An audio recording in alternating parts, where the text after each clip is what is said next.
নমস্কার বন্ধুরা, আজ আমি আপনাদের এই কাঁচা কলা ভাজা রান্না করে দেখাবো। এটা একটা সাধারণ রান্না।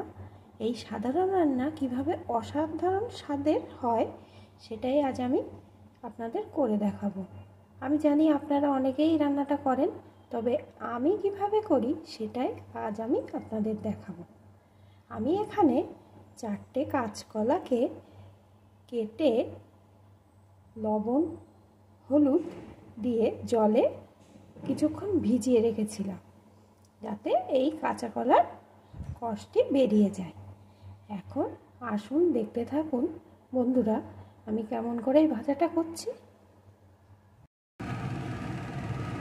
কাঁচকলাটা ভাজার জন্যে আমি এখানে পরিমাণ মতো সর্ষের তেল দিয়ে দিয়েছি। তেলটা গরম হয়ে গেছে। এখন দিয়ে দেবো একটা শুকনো লঙ্কা।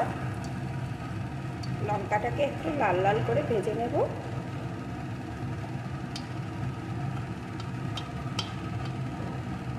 এখন ওই কেটে রাখা কাঁচকলার টুকরোগুলোকে এর ভিতরে দিয়ে দেব।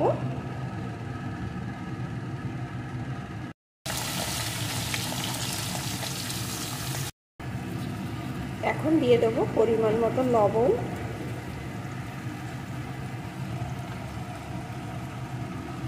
পরিমাণ মতো হলুদ গুঁড়ো,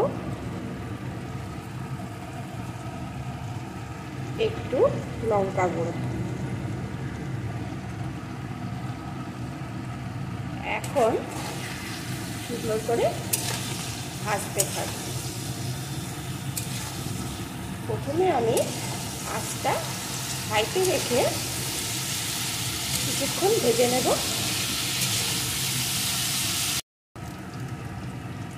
গ্যাসের আঁচটা হাইতে করে আমি 5 মিনিট ভেজে নিয়েছি। এখন গ্যাসের আঁচটা লোতে করে আরও 5 মিনিট ভেজে নেব। দেখুন এখনই কত সুন্দর একটা কালার চলে এসছে। অল্প আছে আরও 5 মিনিট আমি ভেজে নিয়েছি। এখন আমার ভাজাটা মোটামুটি রেডি হয়ে গেছে। এখন আমি এর উপর দিয়ে দেবো একটু গোলমরিচের গুঁড়ো। ঝালটা কিন্তু আপনারা আপনাদের মতন বুঝে দেবেন, তবে এটা একটু ঝাল ঝাল হলেই বেশি টেস্ট হয়।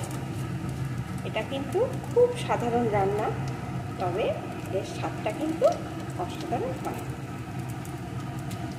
আপনারা যারা এইভাবে করে খান তারা তো জানেনই এর স্বাদ কেমন, আর যারা এখনও পর্যন্ত এটা করে খাননি তারা একবার অন্তত এইভাবে করে খাবেন, দেখবেন কত সুন্দর লাগে।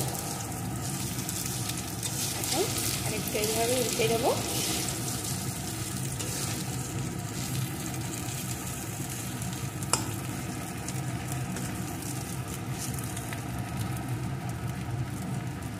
আমার রেডি হয়ে গেছে কাঁচকলা ভাজা। এখন আমি একটি প্লেটে নামিয়ে নেব।